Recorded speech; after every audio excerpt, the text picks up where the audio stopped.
Welcome to the Cookout, where we are joined by your favorite artists. And today we have a very special guest. You've probably seen her all over TikTok because she has billions of views on there, getting 5 million streams a day with her song Austin. Everybody, welcome Dasha to the Cookout. Hey, how are you?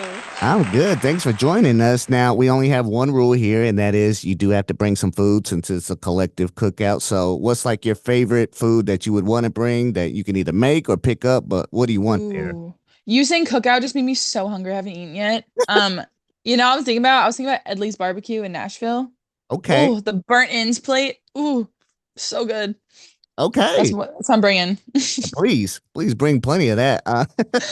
Now, I'm sure you've told this story a billion times, but we got to know like, we got this song Austin, smash it going crazy everywhere. How did we get it? And how did you how did you post it on TikTok and then see everybody react the way they reacted? I mean, so it came from I wrote Austin back in May last year. And after I wrote that song, I just dropped my label, dropped my management, and I was, starting a new genre, starting back in country. That's where I started, went to pop for a while, then went back to country.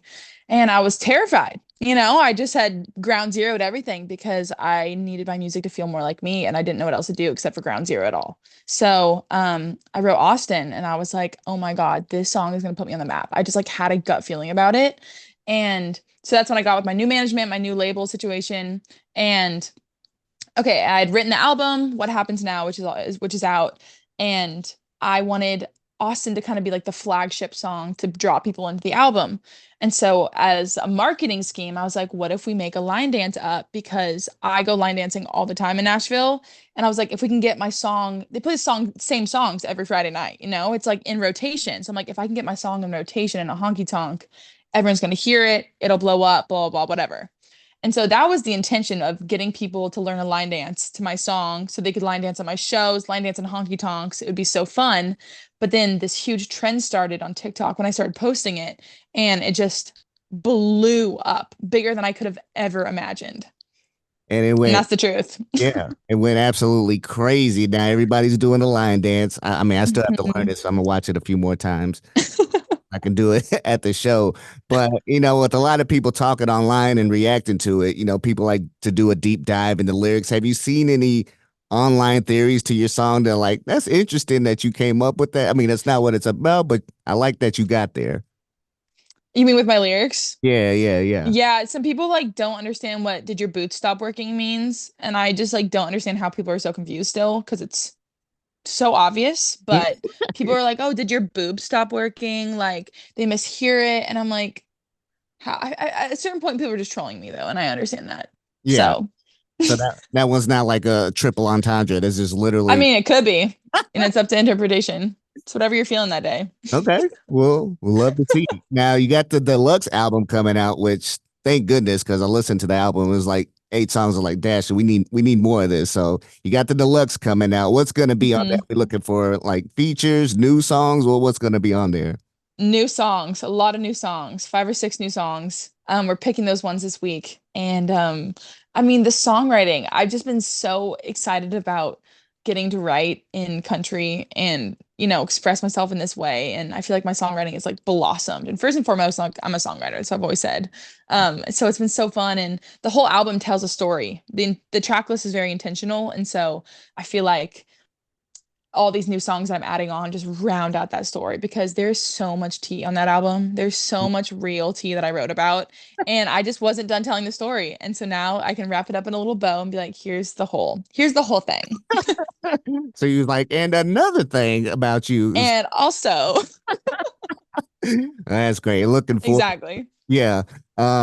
So I mean, country music is probably more popular than it's ever been right now. So it's a good time hmm to be in it, but you kind of always had a love for it. But like to you, what do you think makes a good, I mean, what actually makes a country artist slash a good country song? Because I hear like a lot of online chatter of like, oh, this isn't country or this may be country like for other artists. But what do you think makes a good country song slash artist?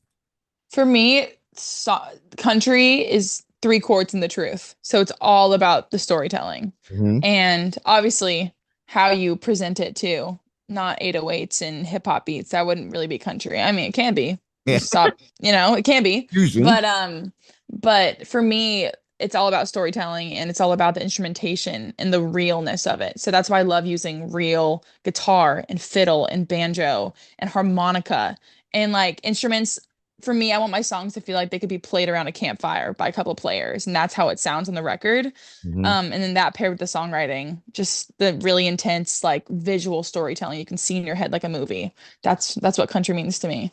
Yeah, and you're a great storyteller. I mean, listening to the album, it gave me like early Taylor Swift vibes. I don't know Let's go. about that, but like I that's love my Taylor. favorite She's song. great. Now you also got some stuff coming up this summer, this fall, doing some shows with Lollapalooza, Hmm. Austin City Limits. Is this gonna be your first time actually being in Austin, or did you get to go yet? I got to go play the CMT Awards there. So Okay. that was my first time in Austin and that was sick. But I was like, are people gonna hate me for never being in Austin before? Like, what's the vibe gonna be? People were so excited. I was like, thank God, we're good. Yeah, it's gonna be awesome. I like to do a little game with every time a festival lineup is released. So see if you do your homework. I'm gonna give you some band names. You tell me if it's a real band that's gonna be performing or did I just make it up? This is cruel. Okay. This is so cruel. I do God it damn it. with everybody, but maybe I thought maybe you would look at it since you're on the lineup, but we'll see. Okay. I've looked at it, but loosely. Okay. Loose. Okay. Okay, Loosely. give you a couple. Post sex nachos. No, That's not a real band. You don't it's think? not a real band. I don't think it's a real band. That unfortunately it is. That is? Yeah, they're gonna be a That's lot a cool name. right? Whoa. And it just makes me hungry. Um, Yeah. okay, we're sticking with the food theme. Old Country Buffet. No. You're right, that's not a real band. It's just a Mm-mm. fine establishment from my childhood. Uh, all right, last one. Midnight Suns. Yes, they're a band. I don't think so. I mean, I got What? video game slash comic books. I mean, somebody could have made it a band, but they won't be at the festivals. You just bamboozled me. Oh my God. I didn't know any of those. Oh Yeah. no. But you got most of them. I mean, you got one of them. I got one. I got third. I failed that test. One was on the line. We'll give you one and a half. I just don't even know if that's fair. That's 50% is still failing, so Yeah, that's true. I'm sorry, but you'll do better. You got plenty of time to study the lineup. you're right. What are you gonna open with? Can you tell us like what your festival set's gonna look like? Yeah, we're opening up with a song called Heartbreaker of Tennessee, which is just the epitome of everything. Okay. So it's the perfect intro track. Hell yeah! And then everybody's gonna be Sets the scene. Yeah. line dancing at Lala and stuff. Oh yeah. That's awesome. Well, Dasha, thank you so much for taking the time and hanging out with us. We wish you continued success. Looking forward to see these live shows and wishing you all the best. Thank you so much. I appreciate your time.